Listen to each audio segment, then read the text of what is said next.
আসসালামু আলাইকুম। আজ ৮ তারিখ সোমবার, জেনে নিন আজকের কাঁচামালের বাজার দর। দেখতে পাচ্ছেন আহ, করলা অনেক মোটা মোটা। এটা হচ্ছে আমাদের নতুন এক চাষার করলা।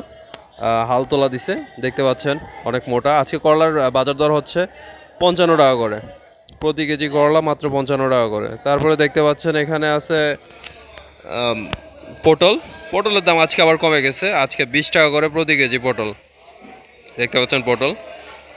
তারপর দেখতে পাচ্ছেন পাকা পেঁপে। পেঁপের কেজি ৩০ টাকা করে। কাঁচা পেঁপে মাত্র ৩০ টাকা করে কেজি, দেখতে পাচ্ছেন। তারপরে দেখাচ্ছি হচ্ছে লাউ। লাউ প্রতি পিস হচ্ছে ৪২ টাকা, ৪০ টাকা এরকম বিক্রি হয়েছে।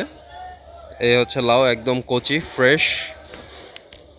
দুন্দুল দেখতে পাচ্ছেন, দুন্দুলের প্রতি কেজি ২৮ টাকা করে বিক্রি হয়েছে। দুন্দুলের গতকালকে বাজার দর ছিল আপনার ৩০ টাকা করে, আজকে আবার ২ টাকা কমছে।